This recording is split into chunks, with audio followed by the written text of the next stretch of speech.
Rezeki tidak datang karena usaha semata. Assalamualaikum warahmatullahi wabarakatuh. Usaha adalah bentuk ketaatan, tapi hasil adalah hak Allah. Maka ketika doa ini dilafalkan dengan penuh penghayatan, bukan hanya rezeki dunia yang datang, tapi juga kedamaian akhirat mulai terasa di dalam hati. Namun tidak semua orang memahami hal itu sejak awal. Kebanyakan dari kita tumbuh dalam lingkungan yang mengukur keberhasilan dari banyaknya penghasilan, tingginya jabatan, atau mewahnya tempat tinggal. Kita diajari bahwa rezeki adalah sesuatu yang harus dikejar sekuat tenaga, ditarik dari segala arah, diamankan dengan segala cara.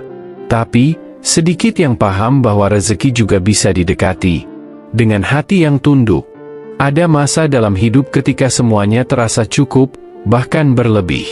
Tapi ada pula masa ketika semua jalan seakan menyempit. Rencana-rencana gagal satu persatu. Peluang tertutup. Yang dulu mudah kini terasa berat. Dan pertanyaan mulai muncul dalam hati. Kenapa hidup jadi begini? Mengapa meski sudah bekerja keras, hasilnya seperti menguap begitu saja? Seseorang mungkin duduk di depan meja kayunya yang sudah tua, menatap langit-langit kamar dengan lampu seadanya.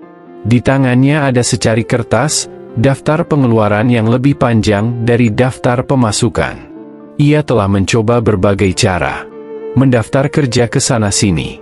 Menjual barang-barang pribadi. Mencoba bisnis kecil yang tak bertahan lama. Tapi tetap saja, dompetnya seperti berlubang. Dapat pagi, habis sebelum malam.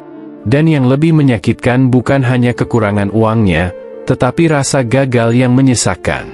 Dalam diam, ia merasa hidup ini terlalu berat untuk dipikul sendiri. Ia tidak lagi mengeluh pada orang. Tidak juga minta bantuan. Ia hanya diam. Terlalu lelah untuk menjelaskan, terlalu takut untuk berharap. Tapi anehnya, dalam keheningan itu, muncul getaran lembut dari lubuk hati yang paling dalam. Sebuah dorongan yang tidak datang dari rasa panik, tapi dari kesadaran, bahwa mungkin, ini bukan semata urusan pekerjaan. Mungkin ini adalah panggilan jiwa? Sebab sejak kapan manusia benar-benar mengatur rezekinya sendiri? Sejak kapan seseorang tahu pasti apa yang akan ia dapat esok hari? Bukankah di antara miliaran jiwa yang lahir dan mati di bumi ini, tak satu pun yang membawa atau meninggalkan sebutir pun harta? Kesadaran itu membuka pintu yang lebih dalam. Sebuah pintu yang selama ini tertutup oleh ambisi dan rutinitas. Pintu yang menuju langit.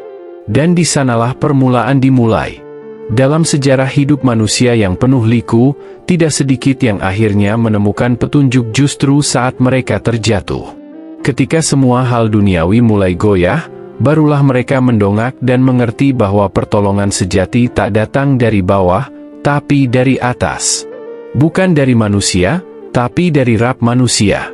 Rasulullah pernah bersabda bahwa Allah mencintai hamba yang menggantungkan harapannya hanya kepadanya. Dan ketika seorang hamba memohon dengan hati yang remuk redam, tidak ada permintaan yang lebih kuat dari itu. Tidak ada bahasa yang lebih jujur dari air mata. Tidak ada upaya yang lebih agung dari sujud yang sunyi. Pada saat itulah, seseorang mulai menelusuri jejak-jejak para nabi. Ia membaca kisah mereka bukan hanya untuk tahu, tetapi untuk hidup seperti mereka. Dan salah satu hal yang ia temukan adalah bahwa Nabi Muhammad sendiri, manusia paling mulia, kekasih Allah, pemimpin seluruh umat, pernah merasakan sempitnya rezeki. Pernah hidup dengan sangat sederhana. Pernah kelaparan. Pernah tak punya apa-apa. Tapi tidak pernah kehilangan harapan. Dan yang paling mencolok, di tengah segala kesulitan itu, Rasulullah tidak pernah menghina rezeki, tidak pernah menyalahkan takdir, tidak pula mencaci hidup. Beliau justru mengajarkan doa, sebuah kalimat pendek, namun mengguncang makna. Seseorang yang sedang tertekan karena beban hidup itu pun mulai menggali. Adakah doa khusus yang diajarkan Nabi saat berada dalam kesulitan ekonomi? Adakah amalan yang bisa menjadi cahaya di tengah gelapnya ketidakpastian? Maka ia menemukan untaian yang lembut tapi tegas. Allahumma ikfin biyalika, an armika, wa agnin bifalika, aman sika. Ya Allah, Cukupkanlah aku dengan yang halal dari MU agar terhindar dari yang haram. Dan cukupkanlah aku dengan karunia MU agar tidak bergantung kepada selain MU. Doa itu tak panjang, tapi menggambarkan seluruh perjuangan hidup manusia, mencari yang halal, menjaga kehormatan, dan berharap hanya kepada Allah. Ia seperti pelita yang menyala di lorong yang gelap. Dan bagi orang-orang yang mencarinya dengan kejujuran, doa itu bukan hanya permohonan, tapi jalan hidup. Dalam sepi yang menenangkan itu, ia mulai melafalkannya. Mungkin di atas sajadah. Mungkin sambil berbaring dalam kantuk yang tak nyenyak. Mungkin dengan suara pelan yang hanya didengar dirinya sendiri. Tapi ia mengucapkannya dengan hati yang tulus. Bukan meminta kemewahan. Bukan menuntut kekayaan. Tapi memohon kecukupan yang menenangkan. Dan di sanalah benih perubahan mulai tumbuh. Bukan dari perubahan dunia, tapi dari perubahan dalam diri. Sebab sesungguhnya, saat Allah hendak memberi rezeki kepada hambanya, terkadang ia tidak langsung mengirim uang atau peluang. Tapi ia menumbuhkan keteguhan, kesabaran, dan ketenangan. Sebab itulah bekal yang akan menjaga rezeki itu tetap suci. Doa Nabi ini bukan mantra. Ia tidak bekerja dengan sihir. Tapi ia adalah jembatan, dari bumi yang lelah menuju langit yang luas. Dan ketika seseorang mulai memahaminya, ia tidak lagi bertanya mengapa rezekinya sempit. Ia mulai bertanya, apakah aku sudah cukup bersandar kepada Allah? Pertanyaan itu terdengar sederhana, tapi mengguncang ke dalam. Sebab ia menyadari bahwa selama ini, ia lebih sering bersandar kepada angka di rekening, kepada orang-orang yang dikenal, kepada reputasi pekerjaan, atau kepada kalkulasi dunia yang ia kira pasti. Padahal semua itu rapuh. Semua bisa berubah dalam satu malam. Dan disinilah konflik itu dimulai. Bukan konflik dengan orang lain, tetapi konflik yang lebih berat, dengan diri sendiri. Ia mulai menjalani hari-harinya dengan rutinitas seperti biasa. Bangun pagi, berwudu, salat, kemudian kembali menghadapi kenyataan yang tak berubah banyak, rezeki tetap terasa seret. Usaha belum berkembang. Lamaran kerja belum dibalas. Bahkan utang kecil kepada teman pun masih belum bisa dilunasi. Tapi yang berbeda kini adalah cara pandangnya. Ia tidak lagi sepenuhnya menyalahkan takdir, tapi juga mulai bertanya, mungkinkah ada sesuatu dalam diriku yang perlu dibenahi? Dan dari sanalah muncul kegelisahan yang baru. Bukan lagi soal uang semata, tapi soal keyakinan. Ia mulai menyadari bahwa hatinya selama ini terlalu gelisah, terlalu bergantung pada dunia, terlalu sibuk menuntut dan terlalu sedikit bersyukur. Ia sadar bahwa bahkan ketika ia membaca doa Nabi itu, Allahumma ikfin bi'alika, an armika, wa agnin bifalika, amansika. Mulutnya membaca, tapi hatinya belum sepenuhnya yakin. Ia mulai mencari tahu, apa yang sebenarnya diminta dalam doa itu?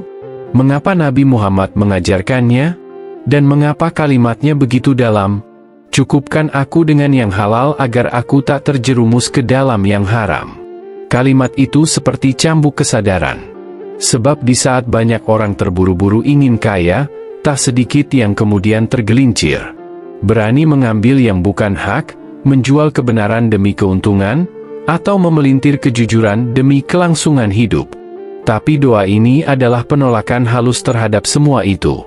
Ia adalah pengakuan bahwa yang halal, meski sedikit, lebih berkah dan lebih melegakan daripada yang haram meski tampak besar. Dan di bagian kedua, cukupkan aku dengan karunia MU agar aku tidak bergantung kepada selain MU. Inilah hakikat tauhid dalam urusan rezeki, bahwa hanya Allah tempat bergantung. Tapi seberapa sering manusia benar-benar percaya itu? Bukankah kita lebih sering gelisah ketika manusia tidak menolong kita? Bukankah kita sering kecewa karena berharap kepada sesama? Seketika itu juga, hatinya mulai merasa semakin sempit. Bukan karena dunia makin sulit, tapi karena ia mulai melihat kelemahannya sendiri. Betapa selama ini ia merasa kuat padahal rapuh. Merasa tahu padahal lalai. Merasa beriman padahal baru di permukaan. Dan ujian pun datang, pelan tapi menggigit. Beberapa hari setelah ia mulai memantapkan diri membaca doa itu secara rutin, datang kabar bahwa satu-satunya pekerjaan kecil yang biasa ia lakukan, yang selama ini menjadi penyambung nafkah meski sedikit, dihentikan. Perusahaan kecil tempat ia menjadi pekerja lepas mengalami kerugian dan tak bisa membayar jasanya lagi. Itu bukan kesalahan siapa-siapa, tapi seperti satu demi satu tali yang putus.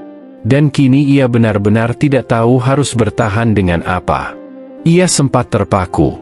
Ia duduk diam lebih lama dari biasanya. Tubuhnya tak ingin bergerak. Pikirannya seperti berhenti sejenak. Ia hanya menatap ke bawah, ke arah tangannya yang kosong. Dan di saat seperti itu, godaan pun datang. Ada tawaran dari seseorang, pekerjaan yang instan, hasilnya besar, tapi syaratnya membuat hatinya gelisah. Tidak sepenuhnya haram di mata hukum manusia, tapi ia tahu bahwa itu mendekati garis merah. Transaksi yang mengandung tipu daya. Perjanjian yang memanfaatkan celah.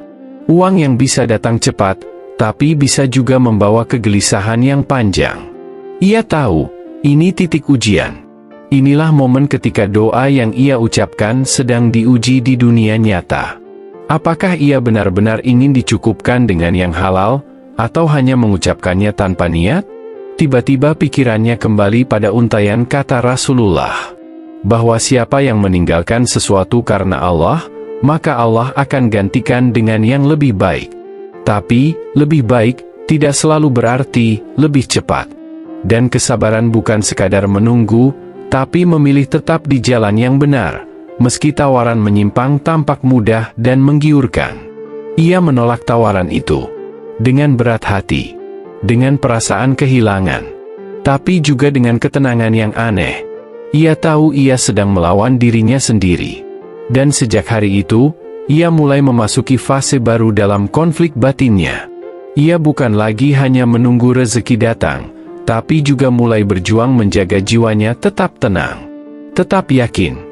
Tetap menggantungkan harap kepada Allah, meski jalan dunia terlihat kabur.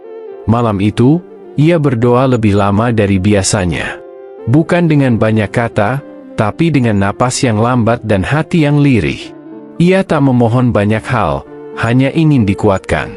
Diberi kesabaran. Diberi keistiqamahan untuk terus membaca dan meyakini doa Nabi itu, meski kenyataan belum berubah. Dan dalam sunyi itu, untuk pertama kalinya ia merasa bahwa dirinya tidak sepenuhnya sendiri. Ada ketenangan yang mulai tumbuh dari dalam. Seperti benih keyakinan yang mulai tumbuh perlahan, meski tanah kehidupan terasa kering. Sebab ternyata, konflik terbesar bukan soal bagaimana rezeki belum datang, tapi bagaimana menjaga hati agar tetap yakin bahwa ia akan datang. Dengan cara yang paling Allah kehendaki. Hari-hari berlalu seperti bayang-bayang yang berulang. Pagi datang, malam menyapa, tetapi perubahan lahir belum juga terlihat. Ia tetap berusaha, mencari, melamar, menawarkan jasa, membantu siapa saja yang bisa dibantu, namun jalan rezeki masih seperti pintu yang belum diketuk dari dalam. Namun anehnya, meski raganya lelah, hatinya justru mulai mengenal jenis tenang yang belum pernah ia rasakan sebelumnya. Sebuah ketenangan yang bukan lahir dari kepastian dunia, melainkan dari keikhlasan yang mulai tumbuh diam-diam. Tapi tentu, ketenangan itu tak datang tanpa ujian. Suatu sore, saat ia baru saja menyelesaikan sholat asyar, telepon dari salah satu saudara jauh masuk. Bukan kabar baik. Ada permintaan pinjaman. Jumlahnya kecil, namun berat, karena ia tak memiliki apapun di tangan. Saudara itu berkata dengan suara getir bahwa ia hanya percaya padanya. Dan ia, yang selama ini dikenal sabar dan bisa diandalkan, justru hanya mampu menjawab dengan satu kalimat, "Aku tidak punya." Dan untuk pertama kalinya sejak perjalanan batin ini dimulai, ia menangis, bukan karena dirinya yang lapar, tetapi karena merasa gagal membantu orang lain. Tangis itu bukan jerit, bukan amarah, bukan kecewa kepada Tuhan. Tapi semacam perasaan kosong yang dalam, rasa tidak berguna, rasa ingin memberi tapi tak mampu, rasa ingin menjadi manfaat tapi tak tahu caranya. Ia termenung lama. Duduk sendiri dalam kamar yang sunyi. Dinding tidak menjawab, lantai tidak berbicara. Tapi hatinya sibuk bergolak. Ia mulai mempertanyakan ulang, apakah aku sedang diuji? Atau sedang diajarkan sesuatu yang lebih besar dari yang kuminta? Beberapa hari setelahnya, ia membaca kisah seorang sahabat Rasulullah yang datang dalam keadaan miskin, berharap diberi sesuatu, tapi Rasulullah tidak langsung memberinya uang atau makanan. Beliau menanyakan, "Apa yang kamu miliki di rumah?" Dan dari jawaban yang sederhana, hanya secari kain dan cangkir, Nabi justru memintanya menjual barang itu, lalu memulai sesuatu. Sebuah proses yang mengajarkan bahwa rezeki bukan datang dari langit yang tiba-tiba terbuka, tapi dari usaha kecil yang diberkahi. Kisah itu membekas. Ia lalu menatap ruang kecil tempat ia tinggal. Di sana ada beberapa buku tua, ada pena yang lama tak digunakan, dan ada satu kebiasaan yang dulu sering ia lakukan, menulis. Bukan menulis untuk uang, dulu, tapi untuk hati. Untuk menenangkan pikiran. Dan kini, ia tergerak untuk kembali. Malam itu, dengan cahaya seadanya, ia mulai menulis ulang kisah-kisah doa dalam Al-Quran. Ia tulis ulang kisah Nabi Ayub, tentang kesabaran. Ia tulis kisah Nabi Musa, tentang permohonan perlindungan. Ia tulis doa Nabi Yunus di perut ikan. El-ilhail anta subnaka in kuntu minas selimin. Dan tentu, ia tulis juga doa Rasulullah yang menjadi pegangan hatinya selama ini. Tanpa sadar, tulisan itu dibagikannya di media sosial. Bukan untuk dikenal, tapi sebagai bentuk syukur dan pelampiasan. Namun justru dari sana, seseorang membacanya, lalu menghubungi seorang guru di daerah yang sedang mencari penulis untuk membuat modul pembelajaran Islami sederhana untuk murid-murid di sekolah kecil. Bukan proyek besar, tapi cukup untuk membeli makan beberapa hari, dan sedikit menambal kebutuhan harian. Itulah awal perubahan. Rezeki belum mengalir deras, tapi mulai menetes. Dan tiap tetes itu mengandung pelajaran. Bahwa doa, ikhtiar, dan kesabaran adalah satu kesatuan. Tak bisa dipisah. Doa tanpa ikhtiar hanyalah angan. Ikhtiar tanpa sabar adalah keluh. Dan sabar tanpa doa hanyalah diam tanpa arah. Namun konflik belum selesai. Tawaran pekerjaan baru datang lagi, kali ini dari teman lama. Proyeknya besar. Gajinya menggiurkan. Tapi ada sesuatu yang mengganjal. Produk yang dipromosikan mengandung unsur manipulatif, mengandalkan trik emosi yang bisa menjebak pembeli. Temannya berkata, yang penting halal secara hukum. Yang penting ada surat izin. Soal hati orang, bukan urusan kita. Ia terdiam lama. Ingatannya kembali pada doa Rasulullah. Cukupkan aku dengan yang halal agar aku tak menyentuh yang haram. Ia tahu, meski bisa mendapat banyak dari proyek itu, ketenangan jiwanya bisa terampas. Dan sekali ia menjual integritas, sulit untuk membelinya kembali. Akhirnya, ia menolak. Dan keputusannya tidak dihargai. Teman itu bahkan menjauhinya. Tapi ia kembali ke sajadahnya, menunduk, dan berbisik lirih dalam hati, "Ya Allah, aku tidak menolak rezeki MU. Aku hanya ingin rezeki yang Engkau ridai." Dan malam itu, hujan turun pelan. Udara menjadi sejuk. Jiwanya terasa lebih lapang meski dompetnya belum penuh. Ia sadar bahwa rezeki bukan soal angka, tapi soal rasa cukup yang datang dari arah yang tak terduga. Di luar sana, langit mendung, tapi hatinya mulai mengenal cahaya yang tidak bisa dipadamkan dunia, keyakinan. Keyakinan bahwa saat seseorang memilih bersandar sepenuhnya kepada Allah, maka hidupnya mungkin tidak akan mudah, tapi jiwanya akan dibimbing dengan cara yang paling lembut. Dan keyakinan itu akan diuji lagi. Karena belum tentu esok akan mudah. Belum tentu harapan langsung berbuah. Tapi satu hal kini ia tahu pasti, ia tidak berjalan sendiri. Ia sedang ditemani oleh doa Nabi, dan oleh Rabb yang tidak pernah tidur. Dan justru dari keyakinan itulah, hari-hari berikutnya membawa ujian yang lebih berat, namun juga cahaya yang lebih terang dari sebelumnya. Beberapa minggu setelah ia menolak proyek yang tak sesuai dengan hati nuraninya, situasi finansial kembali menyempit. Tabungan kecil yang ia kumpulkan dari menulis modul sudah menipis. Ia mencoba kembali menulis untuk klien lain, namun tidak semua tulisan dibayar tepat waktu. Sebagian janji hanya tinggal janji. Sementara kebutuhan terus berjalan seperti waktu yang tidak pernah menunggu. Ia mulai dihantui bayangan kebutuhan dasar.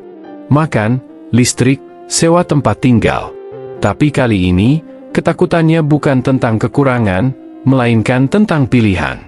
Karena ia tahu bahwa ia bisa saja keluar dari kesulitan dengan jalan pintas, namun bukan itu yang ia inginkan. Pada suatu malam yang tenang, ia kembali membuka mushaf. Matanya tertumbuk pada ayat dalam surah Al-Talaq. Barang siapa bertakwa kepada Allah, niscaya Dia akan membukakan jalan keluar baginya. Dan Dia akan memberinya rezeki dari arah yang tidak disangka-sangka. Ia baca ayat itu berulang-ulang, sambil merapatkan tangannya di atas dada. Saat itulah ia benar-benar menyadari, bahwa sesungguhnya janji Allah bukan tentang kapan, tapi tentang pasti.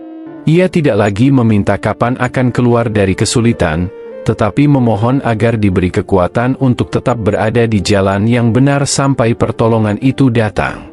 Lalu, pada pagi hari yang tampak seperti pagi-pagi sebelumnya, ia mendapat pesan dari seorang pembaca tulisan-tulisan lamanya. Orang itu berkata, "Tulisanmu membuat saya menangis.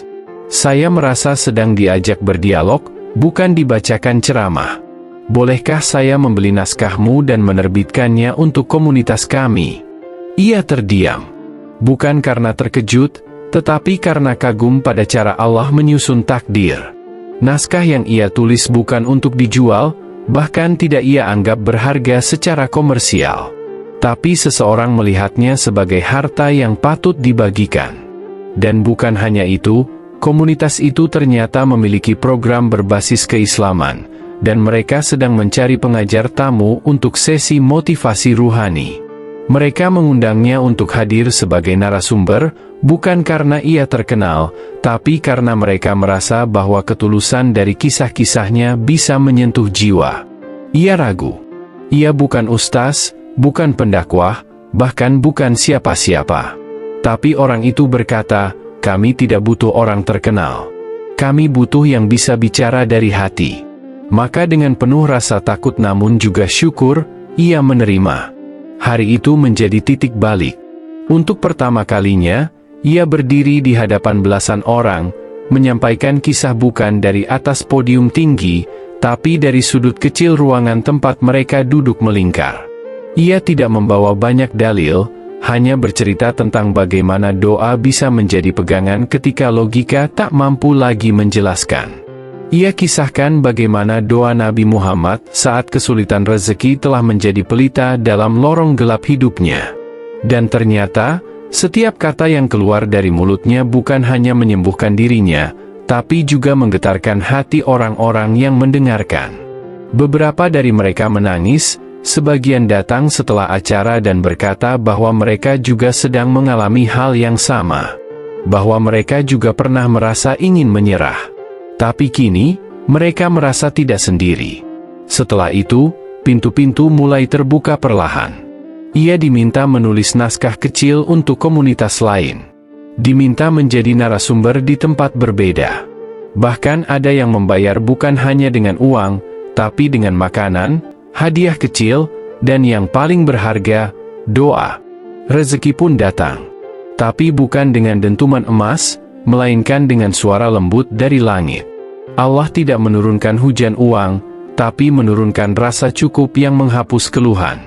Ia kini bisa makan, membayar listrik, bahkan mengirim sedikit bantuan kepada saudara jauh yang dulu sempat meminta tolong. Dan yang lebih menakjubkan, hidupnya kini memiliki arah. Ia tidak lagi sekadar bertahan hidup, tapi hidup dengan tujuan. Bukan untuk menjadi kaya, tapi menjadi manfaat. Ia tidak lagi bertanya, "Kapan rezekiku datang?"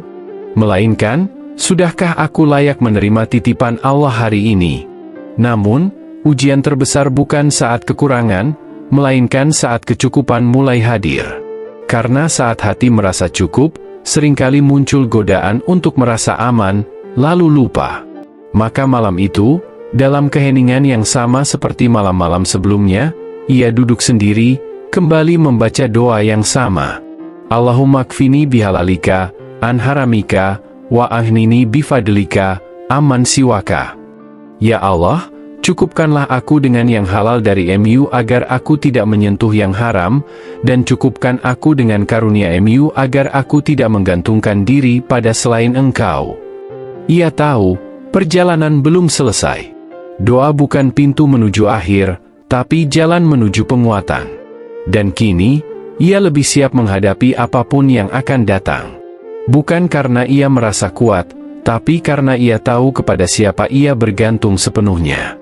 Dan malam itu pun ditutup dengan satu kesadaran mendalam, bahwa di balik kesulitan yang panjang, ada kasih sayang Allah yang tidak pernah pergi, hanya menunggu hati kita cukup bersih untuk mampu merasakannya. Hari-hari berlalu, tapi kini bukan lagi dalam balutan cemas atau ketakutan. Waktu berjalan dalam irama yang tenang, seperti aliran air yang tahu kemana ia harus menuju. Ia tidak lagi menanti rezeki seolah itu hadiah yang ditunggu, melainkan menjalaninya sebagai bagian dari ibadah, dari pengabdian. Setiap yang datang, baik besar maupun kecil, ia sambut sebagai amanah, bukan sebagai hak. Dan disitulah perubahan terbesar dalam hidupnya terjadi, bukan pada jumlah rezeki yang diterima, tapi pada cara ia memaknai setiap titipan darinya. Ia mulai menuliskan kisah perjalanannya. Bukan untuk mengeluh atau memamerkan, tapi sebagai cermin bagi siapapun yang sedang bertanya-tanya, apakah Allah masih mendengar? Ia ingin dunia tahu bahwa doa yang dibaca Nabi Muhammad di masa kesulitan, bukan hanya untuk zaman itu, tapi masih hidup, masih bekerja, dan masih menjadi jalan bagi siapapun yang bersungguh-sungguh bertawakal. Ia menyaksikan bahwa rezeki ternyata tidak selalu berupa uang atau harta. Rezeki adalah ketenangan hati saat badai datang. Rezeki adalah keberanian menolak yang batil meskipun perut lapar. Rezeki adalah sahabat yang mendoakan tanpa diminta, keluarga yang menguatkan saat semua pintu tertutup. Bahkan, rezeki terbesar adalah ketika hati tidak lagi bergantung pada makhluk, tapi lurus hanya pada Sang Pencipta. Ia belajar bahwa doa bukanlah alat tukar, seolah kita meminta lalu Allah harus memberi. Doa adalah bentuk ibadah tertinggi, di mana seorang hamba mengakui kelemahan dan Allah memperlihatkan kekuatannya. Ketika doa itu tidak langsung dijawab, bukan berarti Allah menolak. Bisa jadi, Allah sedang memperhalus cara kita meminta. Bisa jadi, Allah sedang menyiapkan jawaban yang lebih indah dari yang bisa kita bayangkan. Lalu ia ingat satu kalimat indah dari seorang guru ruhani, doa adalah benih, dan kesabaran adalah tanah tempat ia tumbuh. Airnya adalah keikhlasan. Dan ketika waktunya tiba, pohonnya akan berbuah, bukan hanya untukmu, tapi untuk orang-orang di sekitarmu. Dan itu benar. Setelah ia melalui semuanya, kini orang-orang mulai datang bukan untuk memberi, tapi untuk bertanya. Mereka ingin tahu, bagaimana caranya tetap bertahan dalam kejujuran saat hidup begitu keras? Bagaimana caranya tetap percaya pada doa, saat kenyataan seringkali bertolak belakang? Ia tidak menjawab dengan nasihat panjang. Ia hanya menceritakan kisahnya, kisah yang sederhana namun penuh luka dan cahaya. Ia juga kembali pada doa Nabi yang menjadi titik balik hidupnya. Allahumma kfini bihalalika, an haramika, wa aghnini bifadlika, amman siwaka. Dan kini ia benar-benar memahami isi doa itu. Memohon cukup dengan yang halal, bukan hanya soal makanan dan pekerjaan. Tapi juga cukup dengan cinta yang tulus, dengan ketenangan yang datang dari iman, dengan keyakinan bahwa apapun yang datang dari Allah selalu lebih baik, bahkan jika bentuknya tidak seperti yang kita harapkan. Ia tahu bahwa hidup masih panjang. Ujian akan datang lagi, dan bisa jadi dalam bentuk yang lebih besar. Tapi ia tak lagi takut, karena hatinya telah belajar untuk kembali ke akar, kepada Allah yang tak pernah tidur, yang selalu tahu isi hati hambanya, dan yang lebih dekat dari urat leher sendiri. Dan di saat semua seolah tenang, ia teringat pada awal perjalanannya. Pada masa-masa ia merasa doa itu hanya suara lirih yang tenggelam di langit yang luas. Kini ia tahu, setiap doa itu telah dicatat, dan dijawab satu persatu. Bukan dengan suara gemuruh, tapi dalam bisikan lembut kehidupan, lewat pertemuan, lewat kejadian kecil, lewat kelegaan yang datang tiba-tiba, lewat air mata yang berubah menjadi senyuman. Ia pun menutup jurnalnya malam itu dengan satu kalimat. Barang siapa merasa sempit dalam rezeki, jangan dahulu mengejar dunia. Kejarlah Allah. Karena siapa yang punya Allah, maka dunia akan mengejarnya. Dan dari kalimat itulah ia memulai hari esok, bukan dengan kecemasan, tapi dengan harapan. Karena ia tahu, rezeki bukan hanya tentang apa yang digenggam tangan, tapi tentang apa yang menetap di dalam hati. Sebab, pada akhirnya, yang paling layak dicari bukanlah rezeki itu sendiri, melainkan pemiliknya.